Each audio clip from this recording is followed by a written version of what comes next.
Sonali voice channel को subscribe करें और लेटेस्ट अपडेट के लिए बेल आइकॉन को प्रेस करें। मेरी उम्र 22 साल है और मैं दिल्ली के एक छोटे से कस्बे में रहती हूँ। मेरा नाम अनन्या है और जैसे मेरा नाम खूबसूरत है वैसे ही मैं भी बेहद सुंदर थी। जब मेरी शादी हुई तो मेरे पति के सो जाने के बाद मेरी ननद मुझे चुपके से अपने कपड़े पहना देती थी और मुझे घूंघट निकालकर पलंग पर बैठा देती थी। थोड़ी देर बाद एक आदमी मेरे कमरे में आता और मेरा हाथ पकड़कर पूरी रात रोता रहता और जाते समय मेरी गोद पैसों से भर देता था। मैं ननद के डर की वजह से घूंघट उठाने की हिम्मत नहीं कर पाती थी।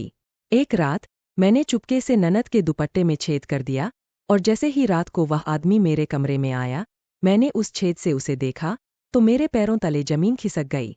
मैं एक खूबसूरत लड़की हूँ और मैंने अपने लिए बहुत खूबसूरत सपने देखे थे, लेकिन जरूरी नहीं कि जैसा हम सोचें वैसा ही हो।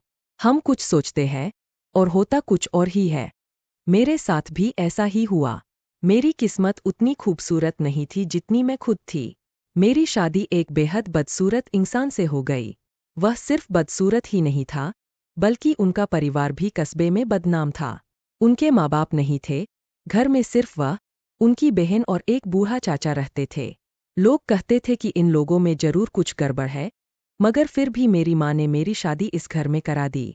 मेरे पापा हमारे साथ नहीं रहते थे, उनका काम दूसरे देश में था और उन्हें छुट्टी बहुत मुश्किल से मिलती थी। इस वजह से घर के सारे फैसले मेरी माँ ही लिया करती थीं। जिस इंसान से मेरी शादी हुई उसका नाम केशव था और वह पूरे कस्बे में सबसे निकम्मा और गंदा इंसान माना जाता था। लोग कहते थे कि उससे कुछ भी नहीं हो सकता क्योंकि वह बेहद सुस्त था। मैंने भी सुन रखा था कि उनके घर से बहुत बदबू आती है और जो भी उनके घर जाता वहां रुकना मुश्किल हो जाता था। फिर भी मेरी माँ ने मेरी शादी इस घर में करानी चाहिए। मुझ में कोई बुराई नहीं थी और मैं तो एक बेहद खूबसूरत लड़की थी। इसमें मेरी कोई गलती नहीं थी।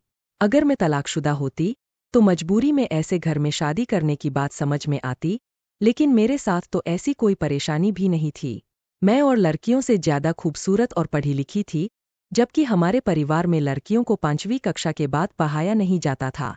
इतने गुणों के बाद भी मेरी माँ ने मेरा रिश्ता केशव के साथ तय कर दिया और इस बात पर पूरा कस्बा हंस रहा था कि कस्बे की सबसे खूबसूरत लड़की का रिश्ता केशव जैसे इंसान से तय हो गया। केशव ऐसा था कि उसका मजाक हर कोई उड़ाता था। लोग उसे बहुत तंग करते थे। मैं यह सोच कर परेशान हो रही थी कि वह मेरा पति बनने वाला है। जब मैं केशव के साथ किसी दोस्त के घर जाऊंगी तो लोग मेरी कितनी हंसी उड़ाएंगे और मेरा मजाक बनाएंगे।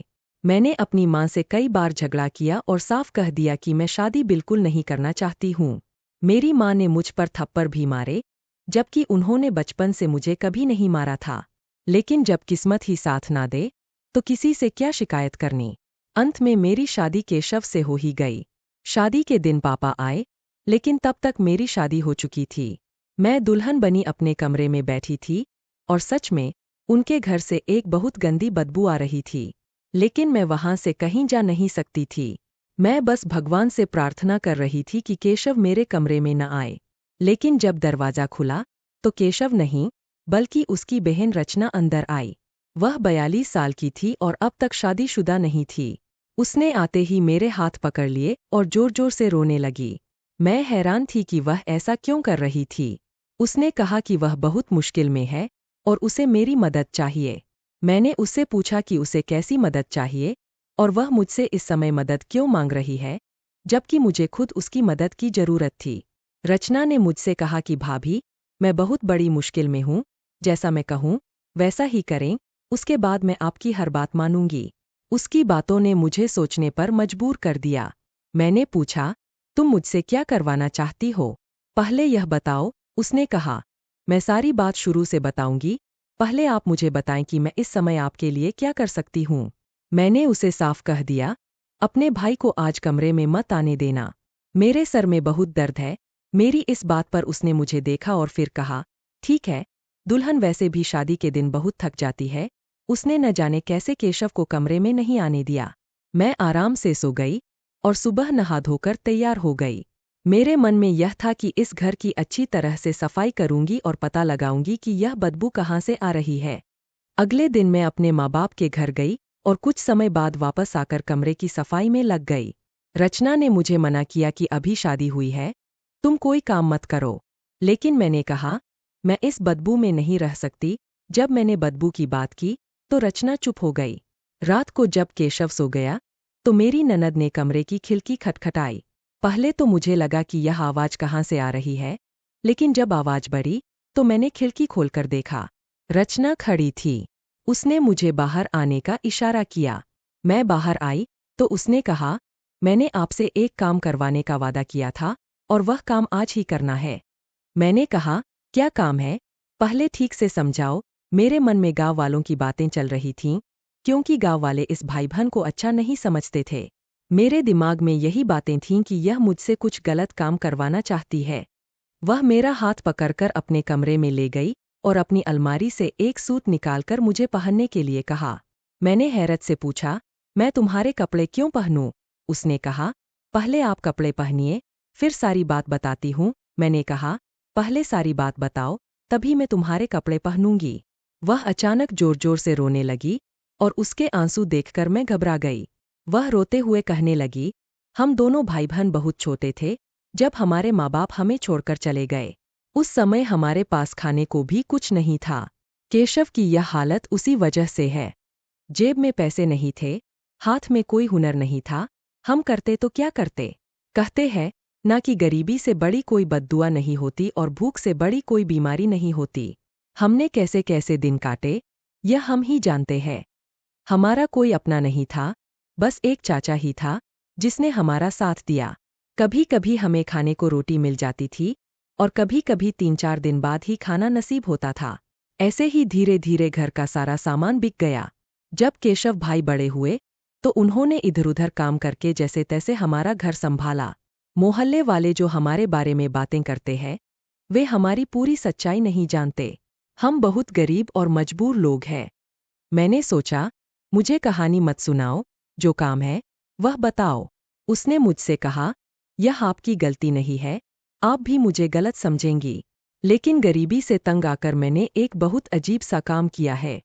मैंने पूछा, अजीब काम से क्या मतलब है? कौन सा अजीब काम किया है तुमने? फिर उसने मुझे एक बहुत अजीब बात बताई। सच कहूं तो मैं बहुत हैरान हुई। ऐसी बातें मैंने सिर्फ कहानियों में सुनी थीं। उसने बताया, गरीबी से तंग आकर मैं एक तांत्रिक के पास गई। उस तांत्रिक ने मुझे एक टोटका बताया, जिसे करने की पहली कोशिश में मैं असफल हो गई। इसी वजह से हमारे घर में ये गंदी बदबू आने लगी है। अगर तुम इस बदबू को खत्म करना चाहती हो तो तुम्हें मेरे साथ मिलकर उस टोटके को पूरा करना ही होगा, वरना इस घर से बदबू कभी नहीं जाएगी और नहीं यहाँ के हालात ठीक होंगे। अब तुम मानो या न मानो, तुम भी इस घर का हिस्सा हो। केशव तुम्हारा पति है और हम ही तुम्हारा परिवार है, इसलिए तुम्हें मेरी मदद करनी ही होगी। मैंने पूछा, ये किस तरह का टोटका है? उसने बताया, इस टोटके को पूरा करने के लिए तुम्हें रोज दुल्हन की तरह तैयार होकर घूंघट निकालकर अच्छे से सजीजी अपने बिस्तर पर बैठना होगा। रात के 12 बजे के बाद एक आदमी कमरे में आएगा जो तुम्हारा हाथ पकड़ेगा और कुछ बातें करेगा। तुम्हें बस इतना करना है कि उस आदमी की तरफ नजर उठाकर नहीं देखना है। इस टोटके के पूरा होते ही हमें बहुत दौलत मिलेगी और सारे ख्वाब पूरे हो जाएंगे। उसकी बातों से मैं डर गई थी, लेकिन मैंने उसे यह जाहिर नहीं होने दिया। मैं उसे मना करने की कोशिश करने लगी और कहा, मैं ऐसा कोई काम नहीं करूंगी। अमीर बनने की लालच तुमने की है, सारी गलती तुम्हारी ही है। मैं तुम्हारा साथ नहीं दूंगी। रचना ने मुझे एक ऐसी बात बताई जिसे सुनकर मैं सच में बहुत डर गई। उसने कहा, तुम्हें मेरी मदद करनी ही होगी, क्योंकि तांत्रिक ने कहा है कि अगर 15 दिनों के अंदर टोटका पूरा नहीं हुआ तो इस घर में रहने वाले सभी लोग मर जाएंगे। मैंने कहा, मैं ऐसी बातों पर विश्वास नहीं करती। रचना ने आंखें बड़ी करते हुए मुझसे कहा, तो यह बदबू कहाँ से आ रही है? अगर तुम चाहो तो पूरा घर धो लो। अगर यह बदबू चली जाती है तो समझ लेना मैं झूठ बोल रही हूँ, लेकिन अगर बदबू नहीं गई तो फिर तुम्हें मेरी बात माननी ही होगी। सच कहूँ तो मैंने पहले ही घर को साफ करने की नाकाम कोशिश की थी। फिर भी मैंने एक दिन का समय मांगा और अगले पूरे दिन घर की सफाई में लगा दिया, लेकिन साफ सफाई के बाद भी बदबू जस की तस बनी रही। मैंने सोचा, शायद रचना की बात सच है, अब मुझे उसकी मदद करनी ही होगी। मैंने देखा, रचना अपने कमरे में बैठी भगवान से माफी मांग रही थी और कह रही थी, हे भगवान, मैंने पैसों के लालच में बहुत बड़ी गलती की है। हमें माफ कर दे और हमारी जान बचा ले। मैंने सोचा, आखिर क्यों कोई 42 साल की समझदार औरत ऐसी हरकत करेगी। मैंने उसके कंधे पर हाथ रखकर कहा, मैं तुम्हारी मदद करूंगी। रचना ने कहा, यह बात केशव को नहीं पता चलनी चाहिए, क्योंकि वह इसमें शामिल नहीं है। अगर उसे पता चला तो वह बहुत गुस्सा होगा और हम टोटका पूरा नहीं कर पाएंगे। मैंने कहा, बैठने तक तो ठीक है, लेकिन देख लेना, कहीं कुछ गलत न हो जाए। उसने कहा, ऐसा कुछ नहीं होगा, बस ध्यान रखना, उस आदमी की आंखों में नजर मत मिलाना। मेरा दिल बहुत परेशान था। मैंने मां को फोन करने की सोची, लेकिन फिर याद आया कि मैं उनसे नाराज थी। मैंने मां को कहा, आपको पूछने का हक नहीं है, ऐसे घर में कोई कैसे खुश रह सकता है। मां ने कहा, जिंदगी की सारी खुशियां पैसे से ही खरीदी जा सकती है। तुम्हारे पास पैसे आ जाएंगे तो तुम भी खुश रहोगी। मैंने कहा, मेरे पास पैसे कहाँ से आएंगे? मेरे पति का तो ऐसा काम है कि आज है तो कल नहीं। मां मुझे तसल्ली देने लगीं, लेकिन मैं उनकी बातों पर ध्यान नहीं दे पाई। मैं बहुत डरी हुई थी, लेकिन मजबूरी थी कि मुझे यह काम करना ही था। रात को जब केशव सो गए तो मैं रचना के कमरे में चली गई और उसके कपड़े पहनकर अच्छे से दुल्हन की तरह तैयार हो गई और पलंग पर बैठ गई। उसने मुझे ऐसा घूंघट करा दिया जिसे मैं बिल्कुल भी नहीं देख पा रही थी। वह घूंघट बहुत मोटे कपड़े का था और फिर मेरी ननद कमरे से बाहर चली गई। उसने मुझसे कहा था कि वह मेरे पास ही रहेगी, लेकिन थोड़ी देर बाद ननद के कमरे का पीछे वाला दरवाजा खुला, जो गली की तरफ जाता था। वहां से एक आदमी अंदर आया और मेरे पास आकर बैठ गया।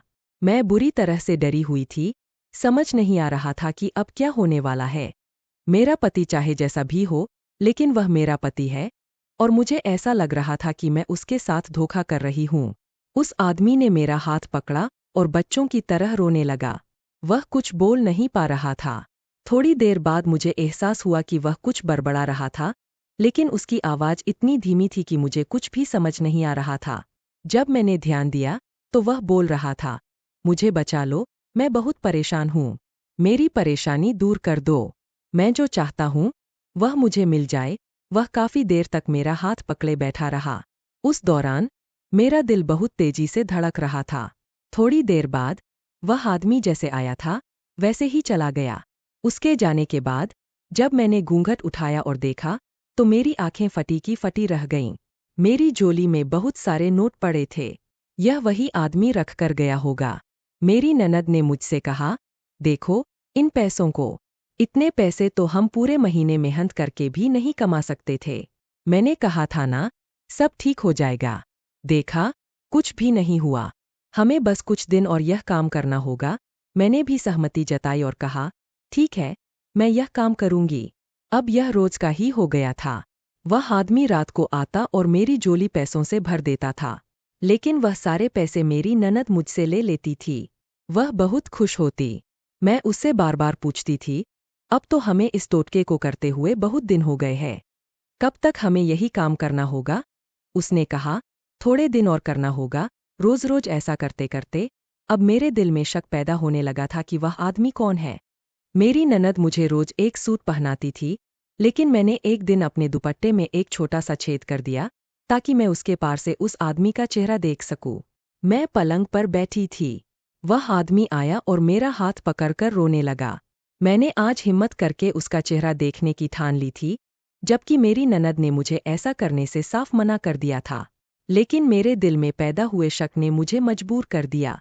जब मैंने उस आदमी का चेहरा देखा तो मेरे पैरों तले जमीन खिसक गई। वह आदमी और कोई नहीं बल्कि मेरा अपना बाप था। मैंने तुरंत घूंघट उठा लिया और मुझे देखकर मेरे बाप की भी हवाइयां उड़ गईं। मैंने उनसे पूछा, आप यहाँ क्या कर रहे हैं? मेरे पापा मुझसे जवाब देने के बजाय थरथर कांपने लगे और तेजी से वहां से भाग गए। मैं बहुत परेशान थी और उन्हें आवाज देती रही, लेकिन उन्होंने पीछे मुड़कर नहीं देखा। मेरी आवाज सुनकर मेरी ननद कमरे में आ गई और अपना सिर पकड़कर बैठ गई, क्योंकि वह समझ चुकी थी कि क्या हो चुका है। मैंने उसकी कलाई इतनी जोर से पकड़ी कि उसकी चीख निकल गई। मैंने उससे पूछा, बताओ, यह सब क्या हो रहा है? तुमने मेरे पापा को फंसा रखा है। तुम मेरी फैमिली को ब्लैकमेल कर रही हो। इतना सुनते ही उसने झटके से अपना हाथ छुड़ा लिया और मुझसे कहा, जाकर अपनी माँ से पूछो। अगले दिन मैंने मम्मी के घर जाने का फैसला किया क्योंकि रात बहुत हो गई थी। वह रात मैंने कैसे काटी, मुझे ही पता है। अगली सुबह मैं मम्मी के घर पहुंच गई और उन्हें सब कुछ बता दिया। मम्मी भी मेरी ननद की तरह अपना सिर पकड़कर बैठ गईं और उन्होंने मुझसे कहा, तुम्हारा बाप जितना सीधा दिखता है उतना है नहीं। उसने हमसे छुपाकर दूसरी शादी कर रखी है। और इतना ही नहीं, उसने अपना सारा पैसा, घर, जायदाद उस दूसरी औरत के नाम कर दिया है। यह जो तुम्हें हमारे घर में गरीबी का आलम नजर आ रहा है, यह सब तुम्हारे बाप का ही किया धरा है। वरना हमारे पास घर भी था, जायदाद और कारोबार भी। वह सब उस औरत ने छीन लिया। सुना है कि अब वह औरत बहुत बीमार रहने लगी है। तुम्हारा बाप उसके पीछे इतना पागल है कि उसके इलाज के लिए शहर के बड़े से बड़े डॉक्टर के पास जा रहा है। मैंने तुम्हारे बाप के खिलाफ एक प्लान बनाया था और तुम्हारी ननद को इसमें शामिल किया था, क्योंकि वह यह काम कर सकती थी। मोहल्ले की औरतें या मेरी कोई रिश्तेदार इस काम में मेरा साथ कभी नहीं देती। उन्होंने आगे कहा, हमने उनसे कहा था कि उन्हें कुछ दिन तक एक कमरे में भेजा जाएगा, जहां एक औरत घूंघट करके बैठी होगी। उसे उसका हाथ पकड़कर अपनी सारी परेशानियां बतानी है और फिर उपहार के तौर पर उसे कुछ पैसे देने हैं।